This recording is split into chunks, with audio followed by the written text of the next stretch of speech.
Ini nggak bisa. Ini udah direkam. Nah, jadi biar kita infonya kan biasanya. Enggak, kan saya tetap megang-megang HP. Sayangnya ini loh. Apa dikantongin aja, Pak? Kantongin. Nanti saya ribet. Nanti saya kalau gini-gini ya nggak bisa kan. Iya, biasanya dipegang aja.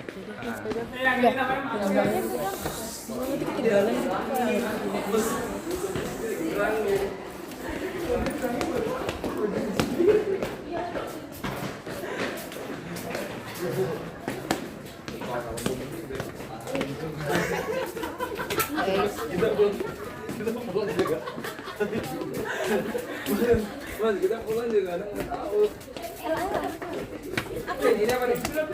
Baik, kita berhenti dulu di sini sebentar ya. Di sini, Pak. Iya, siap. Ini ada 50 ya. Iya Pak, ada banyak Pak. Nah, iya. Makanya kita kalau megapon nggak boleh ya nanti dalam ruangan. Baik. Jadi sekarang ini kita berada di tanah yang usianya 1,8 juta tahun. 1.800.000 tahun. Nah, tanah ini ada di depan kita sekarang ya. Asli.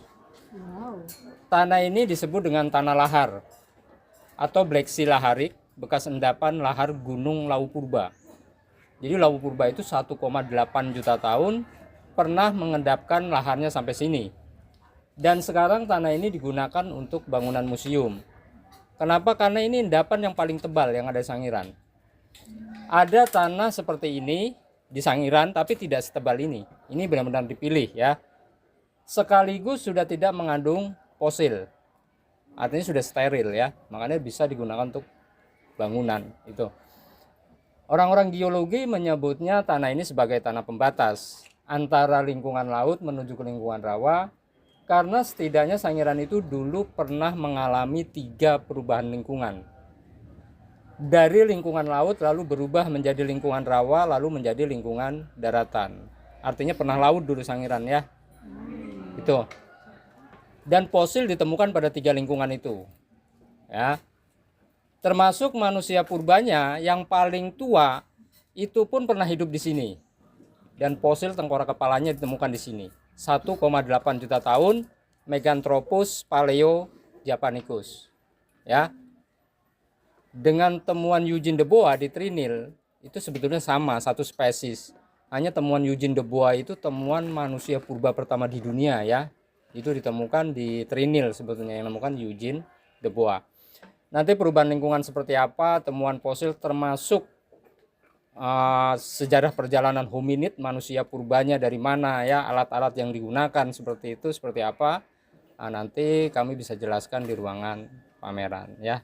Oke, monggo ya, mari.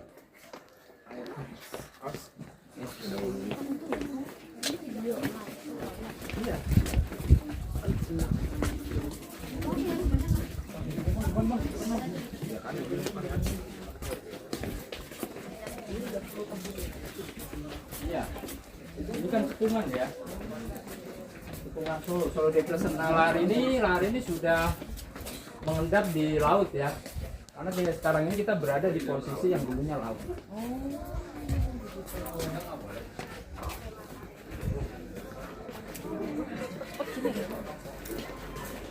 Bos, kalau dosennya ya. Ya, benar. Berapa rombongan, Le? 6.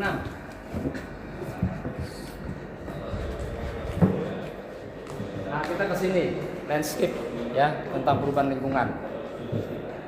Laut, rawa, daratan. Nah, jangan ya.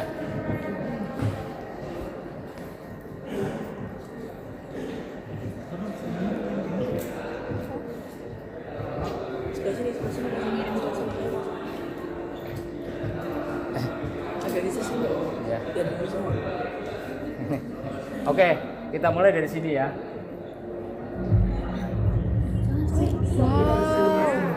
Ah, ini situ Sangiran luasnya. Ah, ini posisi Sangiran ya, dulu laut. Jadi sekarang ini kita berada di posisi yang dulunya laut, cekungan.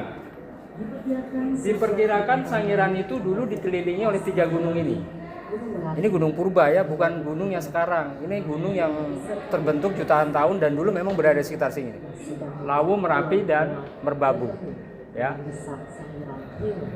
Lalu berapa juta tahun Sangiran laut?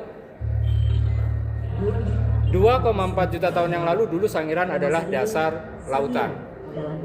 Nah, ini fosil-fosil yang temukan ada siput, kerang, ikan, banyak temukan ketika Sangiran 2,4 juta tahun masih lingkungan lautan. Nama formasi tanah adalah Kalibeng. Kalibeng ini diambil dari kata Kali Bengawan Solo. Karena Eugene de Bois pertama kali temukan manusia trinil di sana. Ini dinamakan formasi tanah, ini lapisan tanah lempung biru ya, blue clay. Karena dia banyak mengandung unsur natrium, garam ya, jadi agak kebiru-biruan. Dari lingkungan laut berubah menjadi lingkungan rawa.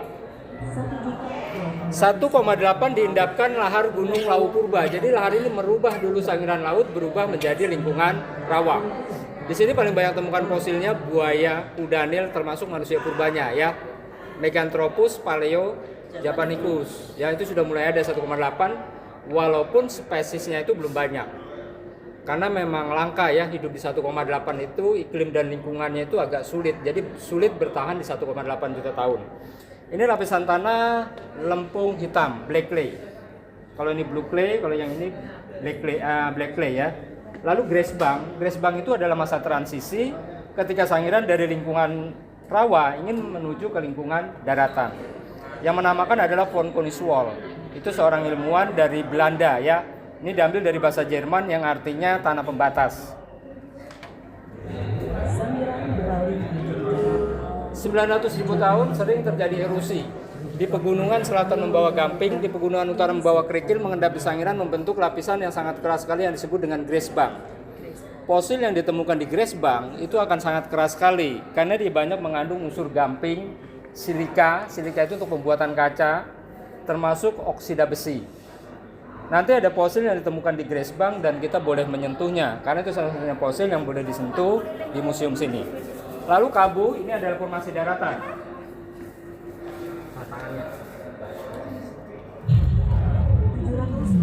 730.000 tahun sering terjadi letusan hebat.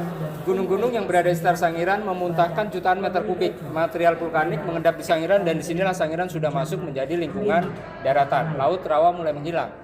Fosil itu paling banyak ditemukan ketika Sangiran sudah menjadi lingkungan daratan. Termasuk manusia purbanya itu paling banyak ditemukan di 730.000 tahun. Kenapa? Karena sumber makanan yang sudah mulai banyak. Dan itu digambarkan Sangiran pada masa itu masuk zaman keemasan ya. Namanya Gemalipa Rojinawi. Gitu. Makanya Homo erectus itu paling banyak ditemukan di formasi Kabu. Kabu ini diambil dari nama desa di Jawa Timur di Jombang karena penelitian pertama dilakukan di sana ya untuk lingkungan daratan di Desa Kabu. Notopuro ini endapan vulkanik terakhir. 300.000 tahun Sangiran itu digambarkan sudah masuk daratan kering tandus, aktivitas vulkanik sering terjadi, iklim menjadi panas, air mulai mengering. Ya, sungai-sungai, tumbuhan mengering. Dia mulai meninggalkan Sangiran. Dia mulai bermigrasi ke timur Sangiran, kebanyakan ke aliran Sungai Bengawan Solo. Makanya di sana pun banyak ditemukan fosilnya ya, di Trinil, di Blora, di Ngandong seperti itu. Ya. Jadi ini adalah landscape tentang perubahan lingkungan yang ada Sangiran secara geologi dimulai dari 2,4 juta tahun sampai 300.000 tahun yang lalu. Ya. Oke, paham ya? Oke, kita lanjut ke fosil-fosilnya aja ya.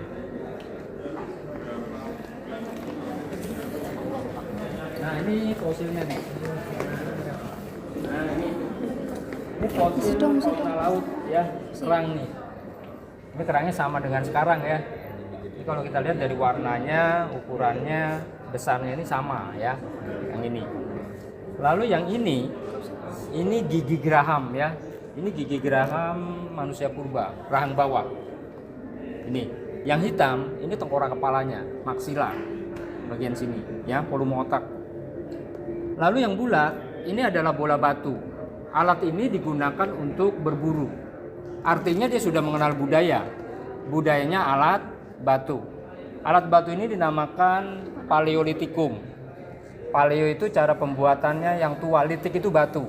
Ya, memang alat dia ini masih terbuat dari batu. Ya, ada meso, ada neo, ada megalit. Homo erectus menggunakan yang paleolitik. Lalu ini ada gigi kerbau, gigi gajah, ini atap kepala. Bagian sini ya, bagian dahi. Homo erectus. Nanti kita bisa lihat yang lengkap. Kalau ini kan tidak lengkap, ya seperti ini. Nanti tabung sebelah itu lengkap, ya. Bahkan di dunia itu hanya ada 2, Indonesia dan Afrika yang memiliki lengkap, ya. Masterpiece-nya Sangiran. Sangiran 17 nanti di ruangan sebelah. Kita lanjut ke sini. Nah, ini 2,4 juta tahun dulu Jawa, Sangiran masih laut. Artinya Jawa itu dulu masih tenggelam, ya, masih laut. Nah, ini ada jejak, ada bukti temuan. Ini bukti temuan ketika Sangiran dulu adalah laut. Kalau kita ke lokasi ini kita akan temukan ini, banyak ini, ya. Nah, ini hewan-hewan fauna laut, ya. Moluska, gastropoda, ya. Jadi fosil usia yang paling tua yang ini, ya. 2,4 juta tahun. Oke. Kita ini fosil gajah. Jadi ada 3 gajah. Kalau sekarang kan 1, kalau dulu ada 3, ya. Ada 3 generasi gajah ini pernah hidup di Sangiran, 3-tiganya. Dan fosilnya temuan sini. Yang kecil ini namanya mastodon. Ini gajah primitif, ya. Ini paling langka temuannya, karena ya belum banyak dia. Yang paling banyak temukan Sangiran yang gadingnya panjang ini. Ini yang tengah, Stigodon. Ini hampir sama dengan mamut, ya. Mamut itu kan hidup di Eropa, dia hidup di zaman es, makannya berbulu, ya dia. Karena ini hidup di tropis, dia tidak berbulu, ya. Ini paling banyak nih temukan. Lalu yang ujung, ini gajah yang sekarang masih hidup. Karena yang 2 ini sudah punah. Elepas, Maximus, Mastodon, Stigodon, Elepas, ya. Jadi yang mampu beradaptasi seleksi alam dengan baik gajah yang sekarang masih hidup. Lalu ini tulang tengkorak kepala, Stigodon, ya. Ini rahang bawahnya, ya, mandibula. Ini asli, gadingnya juga asli, Stigodon, ya. Lalu ada, ini giginya, ini gigi gajah yang sekarang. Kalau kamu ingin tahu gigi gajah yang sekarang yang seperti ini. Yang tengah itu Stigodon, yang paling ujung itu Mastodon, ya. Ini. Lalu tulang femur, tulang paha, ya. Ini punyanya Elepas, Mastodon, Stigodon, ya. Lalu ada tulang belakang, tulang pinggul, tulang rusuk, tulang kaki bawah. Ini asli, ya. Ini diperkirakan 800.000 tahun. Ini kebanyakan yang temukan petani, karena temuannya itu berada di sawah ladang petani, ya. Sampai sekarang masih ditemukan, ya. Itu. Oke, kita lanjut ke buaya. Ini fosil buaya juga ada. Nah, ini buaya, ya. Ini tengkorak kepalanya. Ini besar sekali nih. Ini kalau hidup diperkirakan 7 meter. Yang namakan Eugene, ya. Ada Crocodylus ocyprogus, ada Siamensis. Ini masih banyak hidup kalau kita lihat fotonya. Beda dengan yang ini. Ini cuma makan ikan kecil, ya. Karena giginya ini kecil seperti duri, morfologinya berbeda, jadi dia tidak mungkin makan yang besar. Ini Gapialis bengawanicus, karena dulu banyak hidup di aliran Sungai Bengawan Solo. 20 juta tahun dari Himalaya menyusuri Selat Sunda, migrasi sampai sini. Gapialis, ya. Ini juga masih ada tapi langka. Sekarang hidup tinggal di pedalaman Sumatera, Kalimantan, dia hidup di aliran sungai. Ini Gapialis ini, ya. Ini 1,8 juta tahun. Hidup pada lingkungan rawa. Ya, termasuk kudanil juga, ya. Ini. Baik, ini ada fosil. Ini ada tahu enggak selama ini? Kerbau. Ternyata kerbau itu hewan purba. Karena sampai sekarang masih ada. Di Toraja itu masih ada, ya. Tapi kita tidak tahu yang sebesar ini ada atau tidak. Lalu ada fosil banteng, fosil rusa. Jadi diorama ini menggambarkan Sangiran sudah menjadi lingkungan daratan. Rumput tumbuhan sudah mulai banyak, makanya didominasi fauna bertanduk. Manusia purba pun paling banyak di sini, karena ini menjadi hewan buruannya pada saat itu, ya. Nah, ini. Jadi ini gambaran Sangiran 730.000 tahun yang lalu, kurang lebih kondisi lingkungannya seperti ini, ya. Kerbau ini asli, ini masih utuh, lengkap, ya. Tanduknya pun masih lengkap. Ini, ya. Ini. Oke, kita lanjut, ya, ke fosil badak. Sorry banget. Ke rhinoceros. Nah, ini Panthera tribis, ya, harimau. Tapi tengkorak kepalanya masih dipinjam di Museum Nasional, ya, untuk pameran. Lalu ini rahang bawah, badak. Ini tengkorak kepalanya. Jadi kalau ingin tahu tengkorak kepala badak seperti apa, seperti ini. Badak juga sama dengan sekarang, tidak ada perubahan. Ya, ukuran besarnya sama. Sekarang di ujung kulon ya badak itu, karena dilindungi hampir langka. Lalu kita ke babi. Ya, ini babinya babi hutan ya, bukan babi asal ternak. Celeng kalau bahasa Jawanya. Nah, ini sama kelapa sawit seperti ini ya. Sama kan? Tidak ada perubahan ya. Lalu ada fosil kayu. Bukan hanya manusia, hewan, tumbuhan, kayu menjadi fosil. Jadi Sangiran itu dulu seperti Afrika. Ada sabana. Ya, seperti ini seolah-olah memang berawal di Afrika, berakhir di sini. Karena manusia purba itu ternyata berasal dari sana, dari Afrika. Ya, itu. Oke. Kalau sudah kita lanjut ke manusia purbanya ya, di tabung sebelah sini.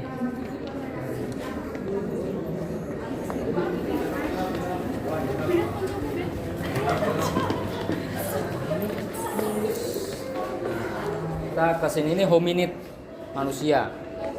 Ya. Homo itu manusia ya. Baik. Jadi ini adalah patung rekonstruksi. Jadi ahli itu mulai merekonstruksi dari temuan fosil-fosil yang ada di Sangiran. Dari tulang paha, tulang lengan, tulang rusuk, tengkorak kepala dan seterusnya. Coba direkonstruksi, ya. Lalu hasilnya seperti ini. Jadi kurang lebihnya kalau dulu dia pernah hidup, ya gambarannya seperti ini. Banyak orang membayangkan katanya dia tinggi besar. Ternyata tidak. Tinggi dia ini sama dengan kita sekarang. Ini kalau kita turunkan sama tingginya. Cuman dia belum mengenal pakaian. Kenapa dia dibiarkan telanjang seperti ini? Karena secara ilmiah ya memang dia dulu belum mengenal pakaian. Jadi bukan pornografi. Ini kalau kita gunakan pakaian malah lucu kan nantinya. Nah, dia ini belum mengenal rumah dan hidupnya masih nomaden, berpindah-pindah. Dia ini berasal dari mana? Dia berasal dari Afrika. Makanya teori yang digunakan out of Africa. Ada dua teori, multiregional dan out of Africa. Kenapa yang digunakan out of Africa? Karena yang paling tua itu ditemukan di sana, di Afrika. Ya. Manusia purba yang ada di Sangiran dinamakan Homo erectus. Ya. Tapi tidak semua manusia purba yang ada di Afrika mampu bermigrasi. Artinya ada yang mampu bermigrasi, ada yang tidak mampu. Artinya masih stay di sana. Kenapa dia sudah mampu bermigrasi? Karena dia sudah mampu beradaptasi dengan baik terhadap iklim dan lingkungan. Iklim panas, dingin, sedang. Volume otaknya sudah lebih besar ketimbang yang belum mampu bermigrasi. Sejarah evolusi membuktikan bahwa volume otak itu merupakan salah satu faktor penentu tingkat keberhasilan manusia. Kita ini sudah lebih besar, makanya peradaban teknologi sudah lebih maju. Nah, ini contoh yang belum mampu bermigrasi. Ini yang masih stay di Afrika. Nih. Nah, ada Australopithecus africanus. Ya, ini bukan Australia, ini manusia awal yang berasal dari Afrika. 3,3 juta tahun dia masih berada di Afrika. Lalu ada ini Australopithecus boisei, 2,3 juta tahun pun dia masih berada di Afrika ya. Bahkan Homo habilis, Homo ini dari genus Homo yang artinya hominid. Homo itu secara ilmiah adalah manusia. 2,4 juta tahun dia belum mampu bermigrasi. Yang sudah mampu bermigrasi adalah Homo erectus. Ya, 1,8 Meganthropus paleojapanicus pertama migrasi. Ya. Jejak dia ini ditemukan bukan hanya di sini, dia ditemukan di Jerman, Prancis, Spanyol, India, Tanzania, Cina. Akhirnya sampai di sini. Homo erectus ini punah. Baru muncul Homo sapiens. Dia ini manusia bijak pengganti pendahulunya Homo erectus. Tempat yang tidak bisa dijelajahi oleh Homo erectus, dia sudah mulai mampu. Dia mulai menduduki seluruh daratan dunia dengan kapasitas volume otak yang sudah lebih besar. Ya. Dia ini berasal dari mana? Ternyata dia dari Afrika juga, migrasi sampai sini. Jadi Homo erectus dari Afrika, Homo sapiens dari Afrika ya. Homo sapiens ini sudah mengenal hunian. Walaupun rumahnya itu masih gua, dia sudah menggunakan pakaian dan pakaiannya masih di kulit binatang dan dia sudah tidak hidup nomaden ya. Homo sapiens yang ditemukan di Indonesia itu ditemukan di Wajak. Homo wajakensis. Pernah dengar? Di Tulungagung ya. Itu sudah termasuk Homo sapiens. Kenapa Homo sapien tidak pernah ditemukan sangiran? Karena sangiran tidak ada gua. Dia lebih milih tempat-tempat yang ada guanya untuk jadikan tempat hunian. Makanya ada yang ditemukan di Pacitan, di Gua Song, Keplek, Song Braholo, Song terus, termasuk yang ditemukan di Flores, Homo floresiensis, manusia kerdil ya, hobbit itu. Lalu ada Homo sapien juga di Eropa. Ada Cro-Magnon, pernah dengar 40.000 tahun, Neanderthal 50.000 tahun, itu dia di Eropa. Dia ini juga mau Homo sapien, tetapi dia di Eropa. Kalau kita lihat bentuk tengkorak kepalanya secara morfologi, Homo erectus itu dahinya masih menonjol. Ya kan? Kita Homo sapien itu sudah mulai meninggi. Tempurung belakang dia itu masih meruncing ke belakang, masih menyudut ke belakang. Dan kita sudah mulai meninggi. Ternyata volume otak yang mempengaruhi bentuk tengkorak kepala. Jadi evolusi itu kebanyakan di bagian kepala dibandingkan bagian tubuh lainnya karena bertambahnya volume otak. Setelah Homo sapien baru kita ini Homo sapien. Kita ini double sapien. Kita lebih, volume otaknya lebih besar dari Homo sapien ini. Kenapa didoubling ya, Bang? Iya, karena ya kita lebih lagi dari Homo yang sapien ini dari segi volume otak. Seperti itu. Ya. Oke. Udah ya.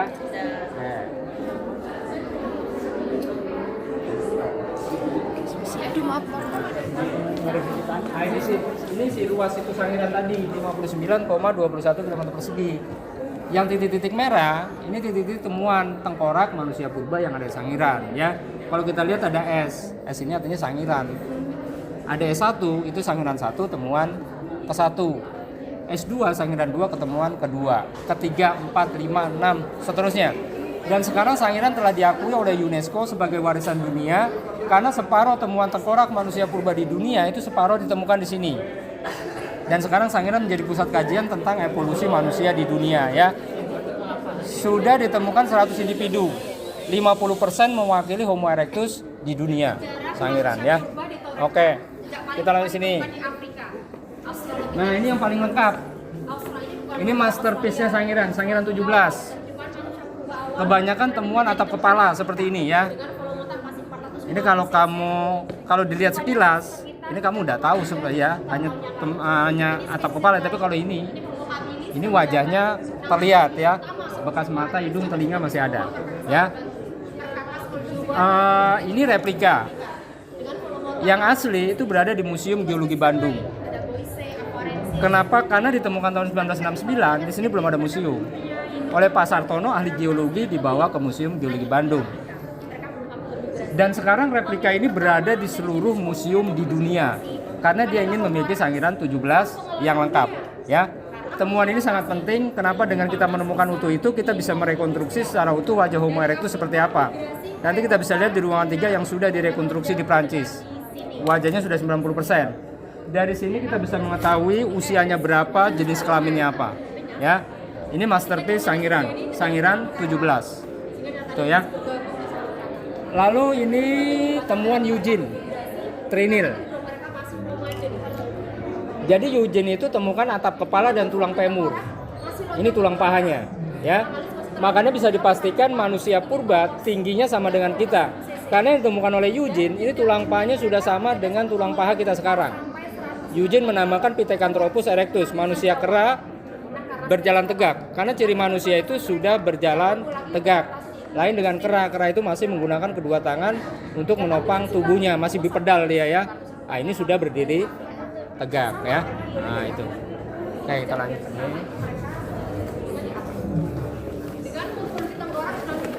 Nah, Homo erectus. Jadi ada Pithecanthropus, Meganthropus, Paleojapanicus. Sekarang ahli sudah menyepakati dijadikan satu nama, menjadi Homo erectus. Kenapa? Karena dia masih satu spesimen, ya. Cuman Homo erectus dibagi menjadi 3 tingkatan. Ada arkaik, tipik, progresif. Yang membedakan apa? Rentang usia dan kapasitas volume otak dia. Ya. Arkaik ini lebih tua karena memang rentang usia dia yang paling tua. Volume otak dia masih kecil, 870 cc. Lalu dia berevolusi ke bentuk tipik 800-300, tapi volume otak sudah mulai naik 1000 cc. Lalu ini lebih muda lagi, progresif 200-100, volume otak sudah 1100 cc. Ini kalau kita lihat dari dainya sudah mulai ada perubahan seiring bertambahnya volume otak, ya. Yang ini tidak temukan sangiran, yang ini kebanyakan ditemukan di aliran Sungai Bengawan Sulu. Karena sudah proses migrasi dia dari sini menuju ke sana, ketika sini sumber makanan tidak ada. Artinya sangiran hanya memiliki dua bukti tentang dua tingkatan evolusi Homo erectus, arkaik dan tipik. Ya. Kenapa dia bisa berevolusi? Karena menetap sangiran cukup lama, 1 sampai 1,5 juta tahun dia menetap di sini. Ya. Makanya sudah terjadi evolusi budaya, evolusi fauna, termasuk evolusi Homo erectus. Gitu, ya. Oke, kita lanjut. Nah, ini bahan dasar untuk pembuatan alat, ya. Karena baja besi ya belum ada, ya, adanya batu. Ketika dia mendapat hewan buruan, dia mulai berpikir bagaimana cara menguliti, memotong, mengiris dan sebagainya. Dari bahan ini dia bentuk, dia buat, dia reduksi menjadi alat. Nah, ini alat yang sudah jadi. Nah, ini pernah lihat, ya, pernah dengar kan alat serpi? Nah, Ini digunakan untuk menguliti, gantinya pisau. Lalu alat bilah ini untuk memotong, ya. Ini. kalau zaman sekarang berarti kayak pisau, sendok, Betul. kayak gitu ya, Pak, ya. Dia sudah mengenal kampa. Kampanya dari batu, kampa perimbas, kampa genggam, kampa peneta. Ini untuk memotong kayu. Yang membedakan manusia dengan makhluk lain, manusia itu sudah mampu membuat alat. Binatang tidak memiliki kemampuan membuat ini. Mungkin kalau ada baja besi dia bisa buat pisau. Ini makanya manusia atau bukan ini. Nah ini, ya, Paleolitikum, ya, alat batunya ini. Tuh, ya. Ya. Ini emang sekecil ini atau hanya serpihan? Iya, sekecil ini. Nah, kita ambil contoh ya. Kita ambil batu, kita pecah, pasti ada bagian yang tipis. Iya. Nah, itu kan tajam. Nah, itu yang disebut dengan alat serpi. Walaupun sesederhana itu, tapi dia sudah mampu, ya. Nah, Ini jenis batunya batu yang gimana Pak? Kan maksudnya kayak gitu belahin kayu gitu kan? iya, iya kuat. Makanya dia ini sudah pintar memilih jenis batuan yang mampu, yang dia gunakan. Bahkan batu untuk membuat api pun beda dengan yang ini, ya. Seperti ini itu. bukan buat api. Bukan, ini untuk melempar bola batu, ya. Ini. Iya, melempar. Dan ini memang dia buat. Jadi pas dengan kepalan tangan dia. Nah, seperti itu, ya. Inilah kemampuan dia, ya. Budayanya ya alat batu ini. Ya. Tuh. Oke. Sekarang kita kali ini masa, ini terakhir ya. Oke, jadi ini adalah perjalanan sangiran di masa. Ini sangiran itu dimulai tahun 1926. Dilakukan survei awal, pemetaan oleh Van Aes, ya. Sebetulnya dia mencari sumber mineral, dia tidak temukan. Akhirnya dilanjutkan oleh Pon Coniswol. Ini satu-satunya ilmuwan yang konsisten melakukan penelitian di sangiran. Ini yang mengangkat nama sangiran bakal 50 tahun sampai tingkat dunia. Eugene De Bois itu pernah datang ke sangiran. Tapi menurut Eugene, sangiran kurang menarik, mungkin masuk hutan belantara. Akhirnya dia pilih Trinil. 34 dia menemukan alat batu, dia meyakini kalau ada alat batu pasti ada manusia purba. Akhirnya 1936 dia temukan sangiran pertama, 1A1B. 62 menjadi proyek penelitian paleoantropologi. 69 ditemukan sangiran 17 yang lengkap yang berada di Museum Geologi Bandung. 74 menjadi Balai Penyelamatan Fosil, 77 cagar budaya, 96 diakui UNESCO sebagai warisan dunia. Dan sekarang sangiran dikembangkan menjadi 4 museum. Ya. Ada Museum Ngebung karena Pon Coniswol pertama datang di desa Ngebung, lalu dibuatkan museumnya. Ya, untuk mendedikasikan Pon Coniswol. Lalu Museum Manyarjo karena di sini banyak temukan fosilnya, lalu dibuatkan museumnya untuk ekskavasi, penggalian. Jadi ada museum lapangan. Di Bukuran ini untuk evolusi manusia, binatang dan tumbuhan. Karena ditemukan berbagai macam spesies makhluk hidup di sana. Di Ndayu ini untuk geologi, untuk lapisan tanah. Nah, sekarang ini kita berada di museum induknya, kebetulan, ya. Itu, ya. Oke, kita sudah selesai di ruangan pertama. Nanti kita lanjut ke ruangan kedua, ya. Oke. Baik. Hilma. Udah pada capek belum? Belum dong Pak, masih semangat banget ini. Kencangan Pak. Ayo kita ke ruangan 2.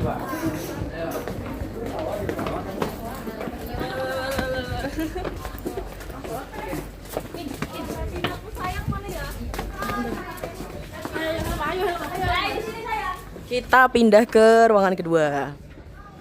Nah, ini nanti yang kita bisa pegang-pegang itu Pak. Iya. Saya pernah kesini waktu SD tapi. Iya. Udah lama dong. Iya udah lama Pak. Museumnya udah seperti ini. Yang ini udah, tapi yang tadi pencet-pencet belum ada. Ini 2011. Iya. Saya masuk SD itu berapa ya berarti ya? Emang rumahnya di mana? Saya Solo, asli Solo saya. Baru sekali ini sekarang. Iya. Sini lagi. Terakhir waktu SD.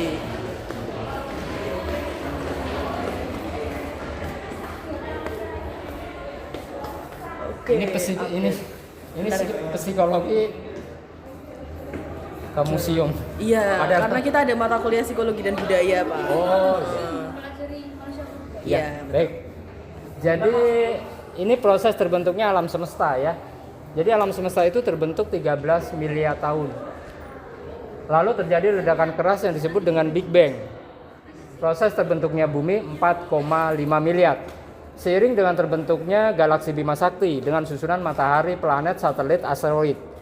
Lalu bumi itu mendingin 3,5 miliar. Uap panas yang ada di bumi itu mencair menjadi lautan. Dia mengisi cekungan-cekungan panas di permukaan bumi. Kurun waktu itu di dalam istilah geologi disebut dengan masa Prakambria. Masa ini berlangsung antara 4,5 miliar sampai 500 juta tahun. Kehidupan awal itu dimulai 500 juta tahun. Ketika itu ganggang, bakteri sudah mulai muncul. Hidup di lautan. Lalu cacing ubur-ubur dia hidup di perairan hangat. Bayangkan bakteri itu 500 juta tahun yang lalu sudah ada. Sampai sekarang tidak punah.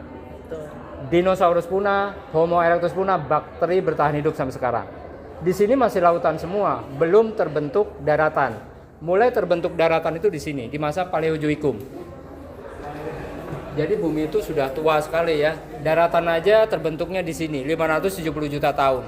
Di sini mulai terbentuk daratan dan mineral yang memungkinkan tumbuhan untuk hidup, makhluk hidup bisa berkembang. Di sini trilobit sudah mulai muncul, tumbuhan sikas cemara juga sudah mulai ada. Lalu ikan itu sebagian berahang, dia naik ke daratan membentuk amfibi. Di sini daratan pernah bergabung menjadi satu benua besar yang disebut dengan benua Pangea. Dan di sini reptilia kecil mulai mengembangkan tubuhnya menjadi reptilia besar yang disebut dengan dinosaurus. Ya. Tapi dinosaurus itu tidak hidup di sini, dia hidup di masa Mesozoikum. Ya, 252 juta tahun. Jadi dinosaurus itu di sini posisinya ya. Kenapa dinosaurus tidak pernah ditemukan di Indonesia? Karena di posisi ini itu Indonesia belum ada. Ya. Masih lautan. Ya, mungkin masih berada di dasar samudra, masih entah berantah di mana. Benua aja masih satu pada saat itu ya. Benua Pangea ini terakhirnya terbelah lagi menjadi dua, Gondwana dan Eurasia. Gondwana itu benua Amerika, Eurasia itu Eropa dan Asia. Dia pernah mencapai puncak kejayaan pada zaman Jurassic ya, lalu ada zaman Triasik. Dinosaurus ini akhirnya punah juga karena hujan meteor ya, faktor iklim dan lingkungan. Setelah punah baru masuk ke zaman sekarang, zaman yang kita tempati sekarang. Makanya hewannya sudah kebanyakan hewan mamalia ya. Kerbau, rusa, gajah, badak, termasuk kita itu hidupnya setelah ini, yaitu di masa Kenozoikum sampai sekarang ya, di zaman akhir kita ini hidupnya. Nah, posisi kita itu di sini. Di Kenozoikum. Di sini zaman terbagi menjadi dua ya, ada zaman tersier, zaman kuarter. Zaman tersier itu ditandai sudah relatif sama binatang dan tumbuhan dengan yang sekarang hidup. Di zaman kuarter itu mulai terbentuknya gunung-gunung purba. Makanya Sangiran 1,8 sudah mulai diendapkan lahar Gunung Lawu Purba karena gunung-gunung purba terbentuk di zaman kuarter ya. Itu gunung purba Lawu itu bukan Lawu yang sekarang ya. Ini Lawu Purba yang dulu jutaan tahun ya. Dia setara dengan Toba Purba, Tambora Purba ya. Di sini primata seperti manusia sudah mulai muncul. Ada Dryopithecus, dia masih menggunakan kedua tangan untuk menopang tubuhnya. Nah, sekarang kita ke teori evolusi Darwin. Ini nggak boleh dipegang ya Pak ya? Ini, ini di dalam ding ini ya? ada Oh ya kacanya. maaf. Kukira di Dibuka dulu.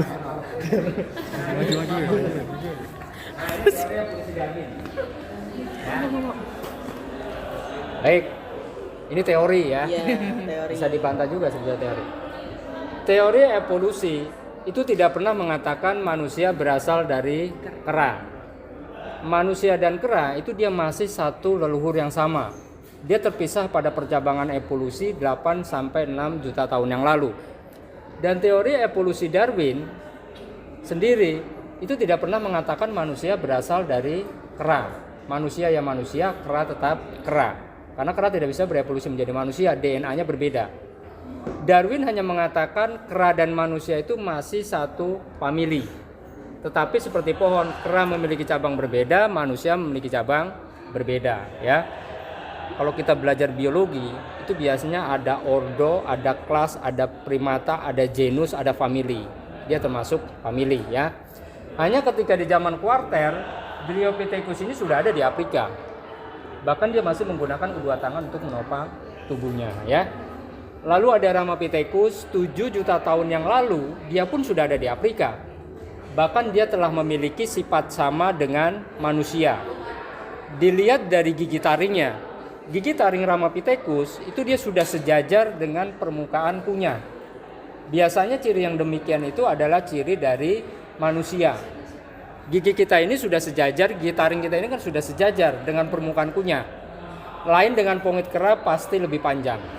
Bayangkan 7 juta tahun dia telah memiliki sifat sama dengan manusia. Lalu ada Ardipithecus ramidus 4 juta tahun. Masih ingat di bawah tadi Australopithecus robustus, Africanus, Homo habilis, ini dia yang belum mampu bermigrasi. Masih berada di Afrika. Yang sudah mulai mampu bermigrasi Homo erectus, Homo sapiens. Hanya ketika ditemukan di sana, ahli itu mulai merekonstruksi. Kurang lebihnya kalau dulu dia hidup ya seperti ini, Dryopithecus direkonstruksi. Ramapithecus direkonstruksi seperti ini, Ardipithecus ramidus, Australopithecus robustus, Africanus, Homo habilis, bahkan Homo erectus direkonstruksi seperti ini sampai Homo sapiens. Lalu banyak orang yang mengasumsikan bahwa inilah proses evolusinya. Sebenarnya tidak, ini adalah spesies yang berbeda. Ya. Teori Darwin itu teori tentang pengembangan makhluk. Kenapa makhluk itu mampu bertahan hidup dari generasi ke generasi? Teori Darwin itu menjelaskan bahwa setiap individu itu mampu bertahan hidup karena proses seleksi alam dan kemampuan dia beradaptasi dengan baik terhadap iklim dan lingkungan. Tidak kok terus kera berevolusi menjadi manusia. Memang ada dua sisi penciptaan maupun sisi sains. Kalau dari sisi penciptaan kita keturunan Nabi Adam sudah selesai. Tapi karena ini sains, ini pun tidak bisa dibantah ya. Tapi yang jelas Darwin tidak pernah mengatakan manusia berasal dari kera. Kera itu fosilnya ditemukan di sini. Sampai sekarang kera ya tetap kera. Lemur pun sampai sekarang masih ada di Sumatera ya. Itu. Dan saya pernah bertanya dengan Profesor Dr. Hari Widianto, itu ahli paleoantropologi. Apakah Homo erectus dan Homo sapiens pernah hidup dalam satu periode yang sama? Di Indonesia kasusnya tidak temukan, tetapi di Afrika ditemukan bahwa Homo erectus dan Homo sapiens dia pernah hidup dalam satu periode yang sama. Artinya dia spesies yang berbeda. Gitu. Ya. Oke. Berarti di sini ada yang hidup satu periode nggak? Yang dua tadi. Yang ini yang Tripo, Lemuria. Bentar. Wih.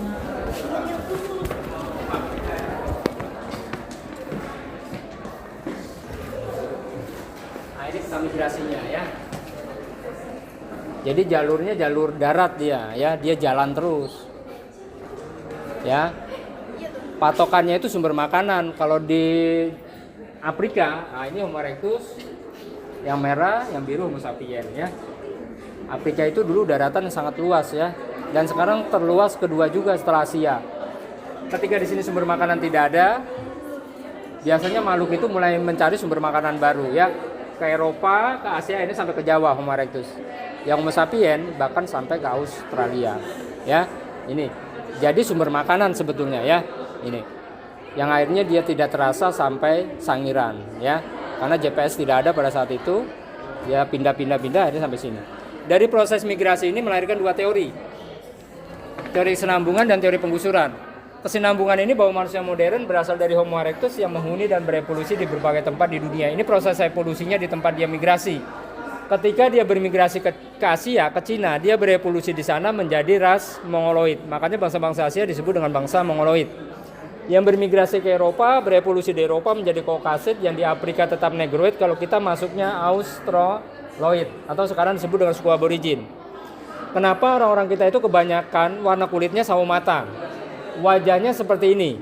Orang-orang Jawa dulu, orang Papua, tidak mungkin kita masuk ke Asia.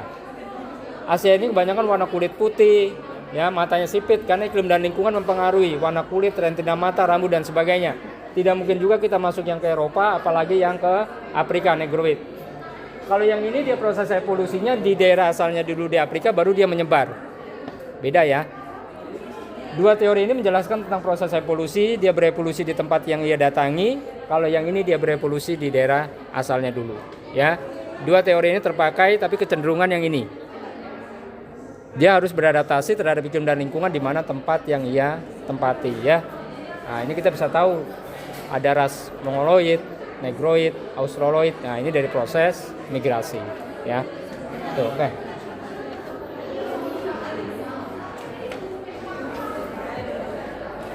Nah, ini Eugene de Bois, ya. Ini temuan manusia purba pertama di dunia, ya. Yang temukan Eugene de Bois, ya. Yang akhirnya lahir ilmu paleoantropologi karena ditemukan ini, ya. Yang dia datang itu Sumatera sebetulnya, ya. Di sana banyak goa, banyak kera besar, dia pikir manusia purba ada di sana. Tetapi setelah dia melakukan penelitian di sana, dia tidak pernah menemukan hasil yang memuaskan. Lalu mulai dia pindahkan penelitiannya ke Jawa. Ketika Pandesoten menemukan manusia wajak sampai dia di aliran Sungai Bengawan Solo. 1891 dia temukan ini. Atap kepala dan tulang femur. Ini yang asli masih di Belanda, ya. Ini replika. Eugene mengklaim bahwa dia telah menemukan apa yang dinamakan dengan the missing link. Missing link itu garis yang menghubungkan antara kera dan manusia. Karena yang ditemukan oleh Eugene, ini atap kepalanya masih primitif, masih kera. Tulang pahanya sudah tulang paha manusia modern. Makanya atap kepala dinamakan Pithecus, tulang paha dinamakan Tropus, jadilah Pithecanthropus erectus, manusia kera berjalan tegak.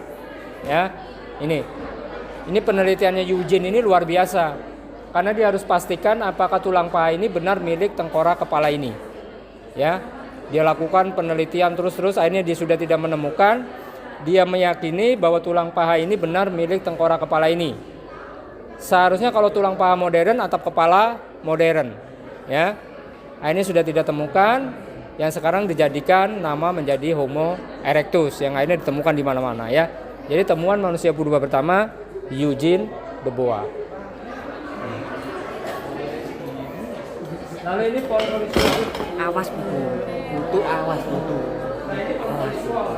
Ini satu-satunya ilmuwan yang konsisten melakukan penelitian sangiran. Ini sampai tua di sini, ya. Bayangkan 1930 sudah berada di sini. 1928, ya. Ini. Nah, ini murid-muridnya, Pak Tengku Yakob. Pak Tengku Yakob itu dulu guru besar UGM, dulu dokter, ya. Jadi masyarakat sini suruh cari fosil, nanti diganti obat oleh Pak Tengku Yakob. Pak Sartono ini yang membawa sangiran 17 ke Museum Geologi Bandung. Lalu ada Pak Sujono. Jadi ketiga orang ini dulu belajar bersama Von Konisuol di Sangiran. Ya. Setelah ini dilanjutkan oleh Pak Hari Widianto. Pak Hari Widianto ini yang menamakan Homo erectus arkaik tipik progresif, yang akhirnya ilmuwan dunia mengakui penamaan itu.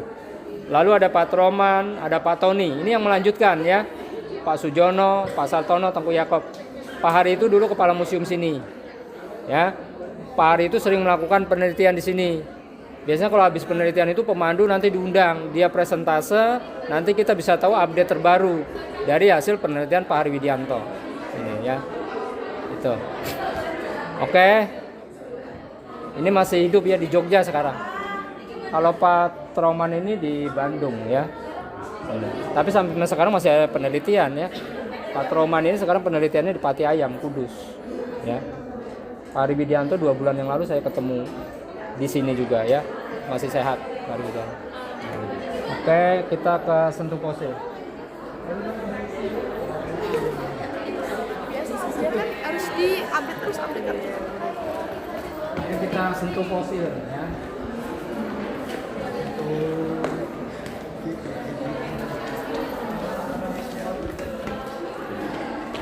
Nah, ini boleh disentuh. Ya, ini ditemukan di Grace Bank. Nah, ini yang keras. Ini asli, ya. Ini kakinya.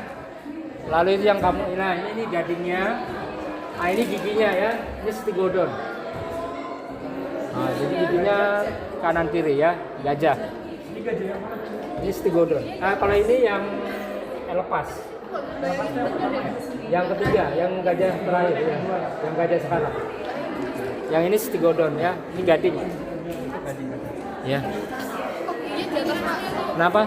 Iya, ini kan posisinya apa ya? Ngatang-ngatang. Iya, terbalik. Iya. Jadi fosil itu tidak semua keras seperti ini ya, tergantung mineral yang diendapkan.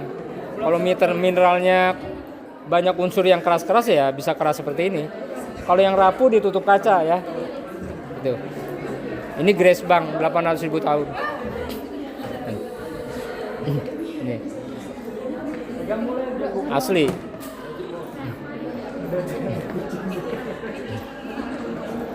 Fosil. Rasanya apa? Pasirnya iya. Kalau pasirnya pasir sekarang ini ya. Yang fosil ininya, tulangnya. Iya. Kebanyakan patah. Karena kan tanah bergerak terus ya. Jadi dia mudah patah. Ini kalau pasirnya tahun berapa Pak pasirnya? Kalau pasir sekarang. Pasirnya juga sebetulnya pasir purba ya. Ini diambil dari Kali Cemara, Kali Purba, Sangiran. Ya, ini. Nggak pernah ada kucing di sini ya? Oh, nggak ada. Bahaya nanti. Oke, kalau sudah kita turun.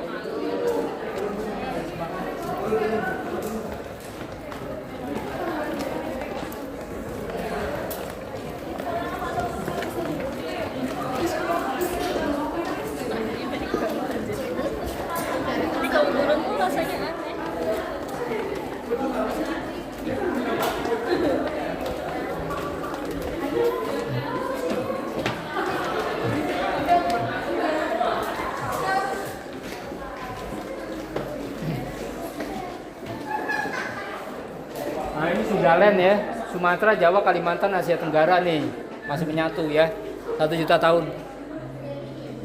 Ya, makanya ada garis Wallace, garis Weber ya.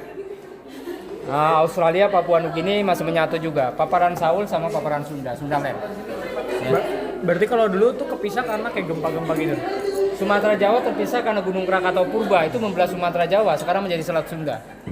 Ya, ini. Sulawesi tidak pernah bergabung karena laut dangkal, makanya hewannya endemik dia. Itu ya, seperti itu. Ini. Sundalen. Bukan Sunda Empire ya. Sundalen. Krakatau Purba tadi memisahkan apa Pak? Selat Sunda. Ya, Sumatera Jawa sama Sumatera Jawa. Dia disebut Selat Sunda. Nggak apa-apa kalau mau foto.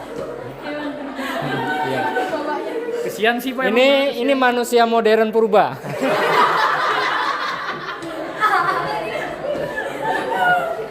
Ah, ini contoh berburu. Jadi hidup dia ini berkelompok. Kelompoknya itu 20 sampai 30. Kalau kita berarti nggak bisa ya? Lebih nggak boleh Pak. Kalau lebih ya Bagi boleh dua, juga. bagi dua. Iya, seperti Bagi dua, itu. kalau lebih. Nah, dia ini tidak ada pilihan. Kalau tidak berburu ya diburu. Usianya itu rata-rata hanya 40 tahun. Yang mana? Oh ini. Manusia purba. Jadi dari semua temuan tengkorak manusia purba yang ada di sini, setelah diteliti, itu usianya di kisaran 40 tahun. Kenapa? Karena iklim dan lingkungan yang dia tidak mampu bertahan hidup cukup lama. Betul. Dia hujan kehujanan, panas kepanasan, sakit nggak ada dokter. Nah, kita ini sekarang ada. Dan setelah diteliti, kebanyakan laki-laki. Makanya patungnya kebanyakan laki-laki. Ya, dari temuan tengkorak kepalanya loh ya, yang ditemukan di sini kebanyakan laki-laki. Perempuan ada tapi jarang. Ya. Populasinya kemungkinan lebih banyak laki-laki pada saat itu. Karena kalau dia melahirkan, kemungkinan ya risiko kematiannya besar. Karena ya alat-alat kesehatan dan apa-apa ya memang belum ada ya, seperti itu. Oke. Tadi kalau misalnya lebih dari 30 gimana? Ya kan tadi dibagi dua katanya. Nggak apa-apa. Bagi dua kalau. Iya.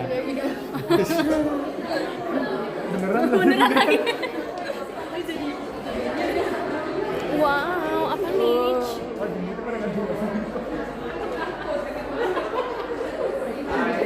Penggunaan alat serpi ya. Ini sih sama dengan kita sebetulnya. Kita itu kan kalau kita potong kambing, kita mau ambil dagingnya ya harus dikuliti. Tadi nggak kegelian? Ya. Kalau orang sekarang itu kan menggunakan pisau. Kalau dulu menggunakan alat sepi ya. Artinya pemikirannya sama dengan orang sekarang ya. Ini. Nah, yang ini perempuan. Ya. Ini. Ya. Nah, ini rapuh. Ya, makanya ditutup kaca. Fosil itu kalau di dalam tanah itu kelembapannya terjaga. Tetapi setelah dia keluar kena sinar matahari, udara, dia mudah rapuh. Makanya dia kelembapannya pun dijaga ya. Nah, ini gampang rapuh sekali nih. Lain dengan di Gresbang tadi ya. Karena mineralnya kan beda. Ya. Tapi ini tetap ada udara masuk kan? Ada, tapi kan beda kalau dia secara langsung kan ini suhunya pun dijaga. Seperti itu. Apalagi terkena sinar matahari. Suhunya harus berapa? Ada 20 30 seperti Ruangan ini ini. dijaganya kayak gitu. Iya, seperti itu. Berarti kalau suhunya nggak sesuai rusak Pak? Ya kemungkinan iya terlebih mudah dia tererosi seperti itu. Oke, kita lanjut.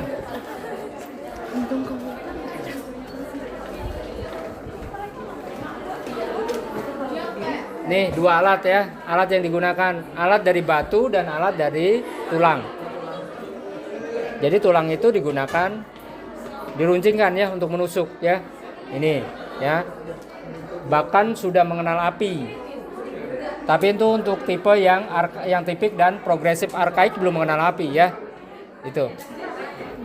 Arkaik itu dia makan daging juga, tapi bangkai kemungkinan dimakan ya. Bahkan dia masih makan rumput. Itu ditemukan silika pada giginya ya. Makanya arkaik itu rekoso uripe ya. Temuannya pun masih sedikit populasinya ya. Baik dengan yang tipik dan progresif. Itu ya. Oke. Sudah, kita lanjut lagi. Kita ke Homo sapien. Manusia modern. Ya, Ini kok berbulu banget. ya. Ya. Nah, ini Homo sapien ya. Homo sapien pertama yang ditemukan di Indonesia. Ini yang membuat tertarik Eugene dari Sumatera pindah ke Jawa. Ya, ditemukan di Tulungagung 11.000 tahun. Bahkan dia sudah memiliki ciri Australoid dan Mongoloid. Bayangkan Homo sapien pertama dia sudah mengenal perkawinan antar ras. Kalau sekarang itu sudah melebihi lagi. Ya, Australoid dan Mongoloid ya ditemukan di Tulungagung. Homo wajakensis, Homo sapien. Jawa Timur. Jawa Timur. Ciri khas Homo sapien itu huniannya gua ya. Termasuk ini yang ditemukan di Pacitan. Nah, ini ya. Ini Homo sapien tapi lebih muda lagi ya. Ini sudah mengenal proses pemakaman, bahkan tabur bunga. Pak itu asli. Tabur bunga. Kalau ini asli atau replika? Ini replika yang asli berada di Pacitan. Di Goa Song dia. Ini museumnya di dalam gua. Ini penelitiannya dari sini juga ya. Goa Song, Pacitan, Song Braholo, Gunung Kidul, Song Terus. Ya. Ini diperkirakan asal-usul bangsa Indonesia, penutur Austronesia 7.000 tahun yang lalu. Ya. Ini temukan di Goa Song. Ini sudah Homo sapien juga, lebih muda ketimbang Homo wajakensis. Lalu ada Homo sapien juga di Flores. Ini sering disebut dengan manusia hobbit. Karena tingginya hanya 1 meter 6 cm. Nah, ini tengkorak kepalanya pun kecil. Kayak goblin ya. Ya. Ini yang meneliti Pak Hari Widianto ya, di Liang Boa. Nanti kita bisa lihat rekonstruksinya ya, yang dibuat di Prancis patungnya. Nanti besarnya seberapa, tingginya seberapa. Ini masuk Homo sapien.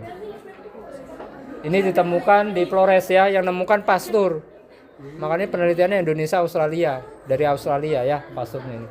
Homo floresiensis. Tuh. Dari sekali ya. Lalu asal-usul bangsa kita dari mana? Nah, ada yang tahu enggak asal-usul bangsa kita dari mana? Hah? Iya, dari Indonesia. Jadi nggak salah. Jadi ada dua teori ya. Pertama dikatakan asal-usul bangsa kita itu dari daratan Cina, dari Yunan. Dia berbahasa penutur Austronesia. Tetapi sekarang yang digunakan yang ini, out of Taiwan. Jadi asal-usul bangsa kita itu berasal dari Taiwan 5.000 tahun yang lalu. Kenapa? Karena yang dari Cina itu ternyata berasal dari Taiwan. Bahkan gerabah pita merah ini yang paling tua ditemukan di Formosa, Taiwan. Ya.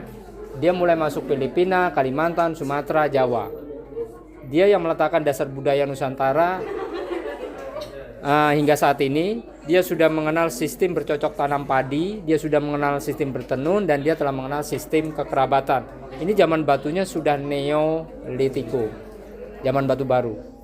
Setelah ini baru megalit, zaman batu besar ya. Ada dolmen ya, ada candi seperti itu ya. Out of Taiwan ya. Oke, kita langsung ke ruangan 3 ya. Nah ini pohon konisuol. Nah bayangkan pohon konisuol ini sampai tua ya. Ini fotonya hitam putih sebetulnya, tapi dia cetak berwarna sudah ya. Ini dulu jalan yang mau masuk ke museum sini. Jadi ini luar biasa dedikasinya pohon konisuol ini. Ini Sangiran 17, ini PANES yang melakukan pemetaan. Ini dari UNESCO, Profesor Dr. François Sema. Dia 1 tahun itu kesini. Dia bawa gabungan mahasiswa Uni Eropa, dan mahasiswa sini biasanya UNS juga ada yang ikut, paling 1-2 orang. Melakukan kegiatan di sini 10 hari. Saya ikut terus. Nanti bulan Oktober dia kesini lagi karena ada kongres arkeologi seluruh dunia itu di 3 tempat, di UKSW, di UGM, sama di sini ya. Lalu ini Pak Hari Widianto di aliran Sungai Bengawan Solo. Ini Pak Hari Widianto di Liangboa di Flores. Ini Pak Tengku Yakob. Lalu ini ada yang tahu enggak ini siapa ini? Di Ponorogo. Wah, Ponorogo. Ayo. Ini pelukis. Raden Saleh. Kenapa fotonya kok ada di sini dia? Ya. Dia ini sering bolak-balik Sangiran. Ini yang menamakan Balung Buto. Masyarakat Sangiran itu dulu awam, taunya Balung Buto. Karena tulang gajah besar-besar, lalu dinamakan oleh Raden Saleh Balung Buto. Dia ini sering penelitian, sering ikut ekskavasi. Ya, dia ini kan pelukis, dia banyak kenal bangsawan Eropa pada saat itu. Di sana banyak membicarakan tentang fosil, lalu dia katakan di Sangiran banyak fosil, di Jawa ini banyak peneliti yang datang ke sini. Ini peran dari Raden Saleh ya, seorang pelukis. Ya, oke, kita lanjut ke ruangan 3 ya. Nanti ruangan 3 singkat. Singkat saja.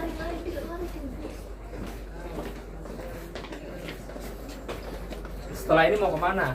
Apa langsung balik? Langsung balik Pak, langsung balik.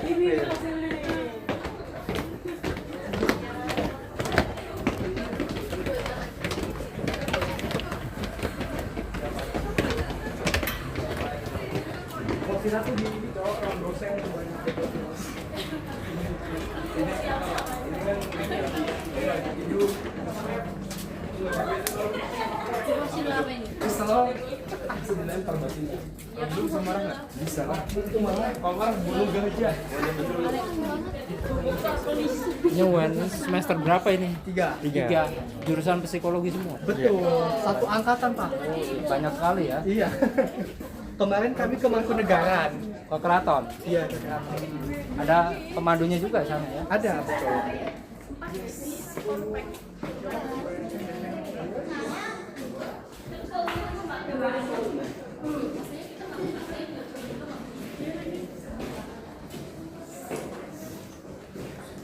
Ini semester 3 awal ya. Betul. Iya, betul.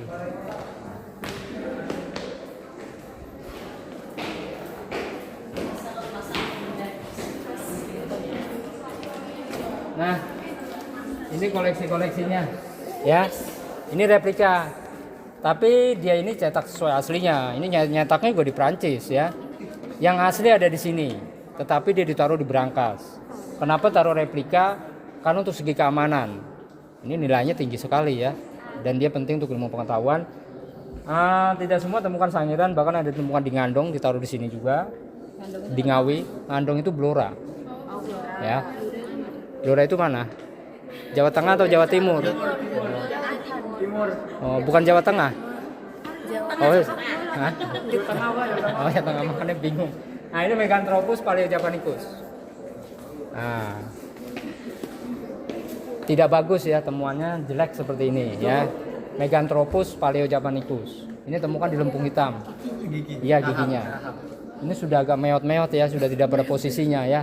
Makanya agak kurang bagus. Yang ditemukan di lempung itu agak kurang bagus. Yang mana, Pak? Nih. Iya. Gigi ya. Ini sangiran 17. Ini akhirnya dibawa ke Prancis. Dia direkonstruksi di sana. Sebetulnya patung yang ada di ruangan 1, 2 itu dia masih dibuat di Indonesia menggunakan fiber. Kalau yang di sini sudah dibuat di Prancis. Termasuk sangiran 17. Tapi sayangnya tidak bisa lihat karena patungnya masih dipinjam di Museum Nasional ya. Udah hampir 1 tahun. Tapi ini cara pembuatan ini seperti ini. Nah, ini masih dipinjam di Museum Nasional. Patungnya sebetulnya di sini. Nah, seperti ini. Ini sudah 90% ya. Ini paling terlengkap di Asia. Sangiran 17. Yang temukan ini, Toy Kromo.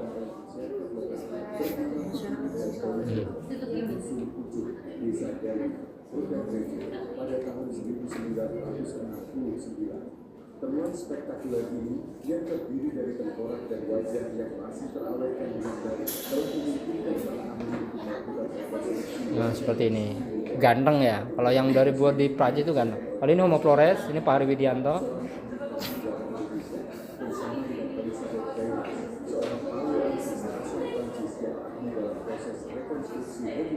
Rekonstruksi sangiran 17 adalah sebuah pencapaian ilmiah yang luar biasa.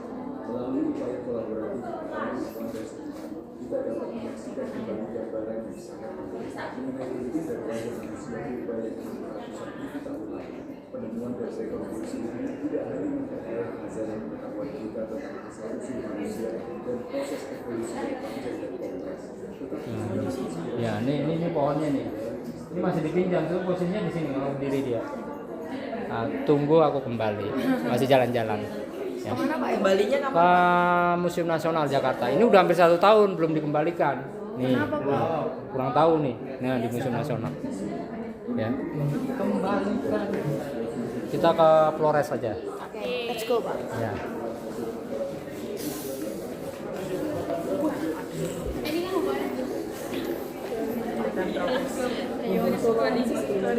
Terbaru fosil 2005. Iya dong. Masih era. Oh, Floresiensis ya. Nih. Rekonstruksinya seperti ini, patungnya ini. Ya. 1,7 Nah, ini. ketinggian Ya. 1,06. Homo floresiensis.